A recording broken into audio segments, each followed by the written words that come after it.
E aí a pergunta que eu quero deixar é porque existe uma confusão, doutor Glauco, muito grande no Brasil sobre o que seja um país onde é laico, né? Regime laico. Existe uma confusão muito grande do que é isso, do que seria ser laico ou queria ser laicista. Né? As pessoas às vezes confundem o ser laico com proibir religião. Sim. E aí eu queria que o doutor expusesse esse tema. Bem, em primeiro lugar, a expressão Estado laico, ela é contraposta a Estado confessional. Nós costumamos dizer que o Estado confessional é um Estado atrasado, é coisa da Idade Média, mas antes de dizer isso é bom lembrar que a Inglaterra é um Estado confessional.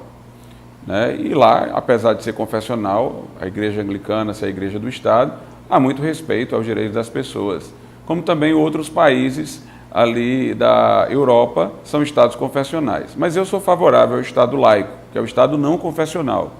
Ele não tem uma religião específica que ele patrocina, que ele subvenciona, ele não obriga ninguém a seguir uma determinada religião e nem tem alguma religião como específica. Porém, quando você fala de Estado laico, a definição é negativa. O Estado é laico quando ele é não confessional. Não quer dizer que ele, por não ser confessional, ele seja antirreligioso, ele seja contrário à religião. Inclusive, existem níveis de Estado laico.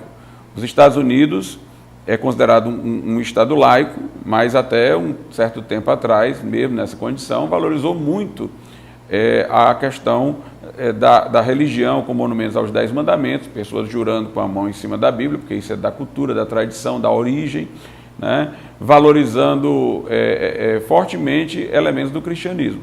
Já a França, que teve uma revolução anticlerical, ateísta e tal, ela tem um Estado laico muito mais vigilante da religião.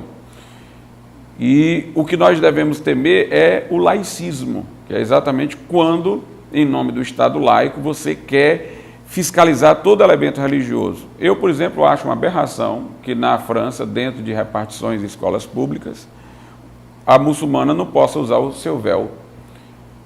A pessoa católica não possa ir com o crucifixo no pescoço. Isso daí é o corpo dela, não é a questão da repartição, é a esfera privada dela. Quer dizer, em nome do Estado laico, você está fiscalizando o que a pessoa tem no seu próprio corpo. Eu acho isso uma coisa extremamente abusiva, né? E a gente fica pensando, eu falei aqui que o cristianismo muito contribuiu para formar elementos, inclusive, do direito moderno. A escravidão, infelizmente, dentro da cristandade, foi por um momento defendida, né? Escravidão, inclusive, baseada em critérios eticamente reprováveis, que eram critérios raciais. Mas o cristianismo ele tem o poder de se autocurar, porque foram cristãos que combateram a escravidão também. A sociedade islâmica, por exemplo, ela parece perpetuar os seus erros, porque ela não tem elementos internos de autocorreção. O cristianismo tem. Pessoas que se dizem cristãs podem fazer coisas erradas, mas as coisas erradas delas vão ser vistas como hipocrisia. E vão aparecer pessoas cristãs que vão reprová-las em nome do cristianismo. Então houve realmente essa hipocrisia ocidental na escravidão dos negros. Mas os defensores do fim da escravidão eram cristãos que se baseavam na Bíblia, como Wilberforce, lá na Inglaterra, como os Quakers, lá nos Estados Unidos. E interessante que quando os Quakers argumentavam contra a escravidão, porque todo homem era a imagem e semelhança de Deus, inclusive os negros, os que objetavam os argumentos dos Quakers diziam o seguinte: vocês não podem trazer religião para a esfera pública, não. Eles diziam desse jeito. Essa questão da escravidão é uma questão de estrutura econômica. Não tem esse negócio de ser criado a imagem e semelhança de Deus. Não coloque o argumento religioso, não. Era exatamente em nome desse laicismo que eles queriam excluir os argumentos dos Quakers e outros metodistas, batistas, que eram contra a escravidão. Quando houve o fim da escravidão, depois houve a segregação racial.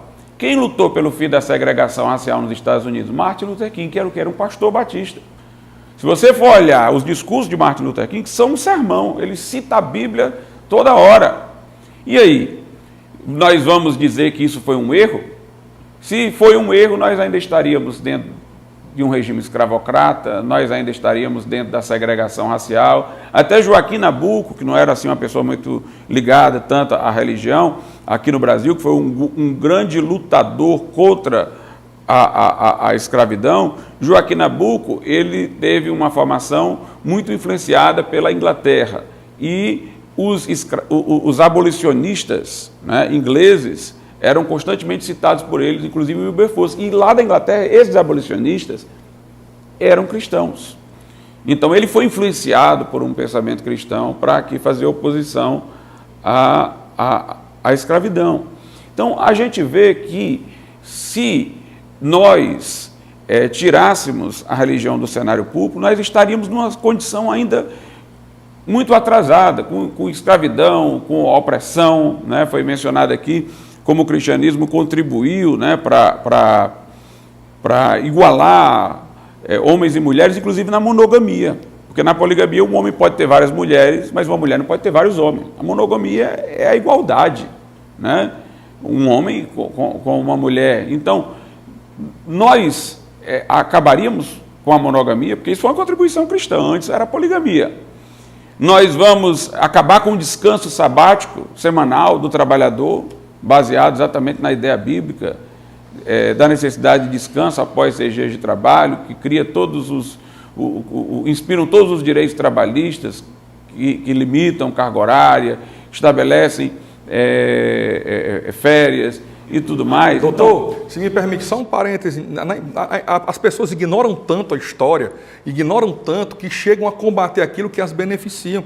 Só um exemplo é esse que o doutor falou agora, porque é o seguinte: dias, meses e anos são regidos pelos astros, né? O Sol, a Lua, as estações do ano são regidas. Mas esse conceito de semana, a primeira vez que surgiu o conceito de semana foi quando Moisés escreveu o Pentateuco, onde ele trouxe que haveria 6 dias que formariam uma semana, aonde no 6º dia haveria um descanso, que hoje no mundo todo, para a grande maioria, é o domingo, que é exatamente essa ideia de trabalhar 5 dias e descansar 1. Se nós tirarmos o debate cristão, porque no resto, por exemplo, era trabalho de segunda a segunda, não tinha ideia do descanso semanal, né? Então esse exemplo que o doutor acabou de dar, eu queria só frisar, para o público, é exatamente isso. A própria semana, com um descanso semanal, é uma ideia religiosa do judaísmo e do cristianismo, não é isso?